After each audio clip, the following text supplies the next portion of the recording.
Yaadannoo waliinii yoo jennu keessumattuu yeroo garaagaraatti ilitoonni garaagaraa bifa garaagaraatiin yaadatu. Egaa Adwaan injifannoo hunda keenyatti hangaree tokko garee biraa miti.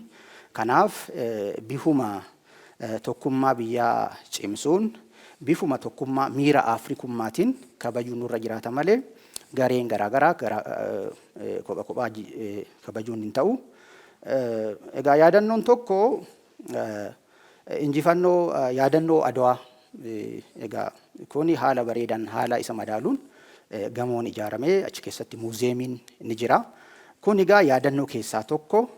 Egaa yaadannoo shubbisa aadaa geerarsa aadaa agarsiisuudhaan saboonni hunduu akka itti hirmaatan gochuudhaan saboonni hunduu qaama seenessa kana inklusiif akka ta'u hammataa akka ta'u godhuudhaan yaadannoo godhuu akka qabu. Maalifiin yeroo garaagaraatti mootolee yeroo akkaataatti faarsamutu jira.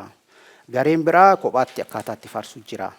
Garuu immoo injifannoon Adwaa kun kan argame saboonni hunduu garaagarummaa tokko malee kan waloodhaan bahanii mormatanii injifannoo argatan waan ta'eef yaadannoo waliinii gaggeessuun barbaachisaadha jechuudha. Hiriira adda addaa gaggeessuudhaan shubbisa aadaa gartee garaagarummaa hawaasa jidduu jiru walitti fayyisuudhaaf wantoonni akkasii sanarratti uummata hedduu hirmaachisuun barbaachisaadha jechuudha.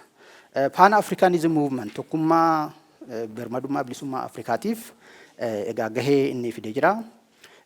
Adwaan akka mallattoo birmadummaatti fayyada.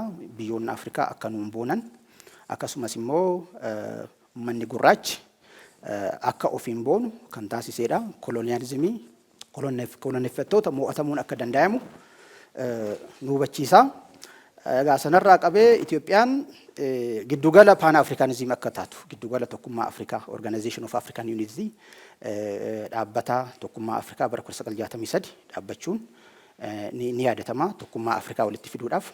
Akkasumas immoo warreen bilisummaa isaaniitiif mormatan kooluu galtummaa kennuudhaan leenjisuudhaan leenjii waraanaa bakka danda'ametti immoo gargaarsa meeshaa godhuudhaan kan akka Zimbabwee kana fa'aa kan akka Koongoo kana fa'aa ammas immoo Itoophiyaan yaa'u Adwaadhuma humna onnee Adwaa kanarraa kaatee biyyoota Afrikaa garaagaraa nageenya eegsisuu keessatti akka gahee guddaa taphatte hubanna.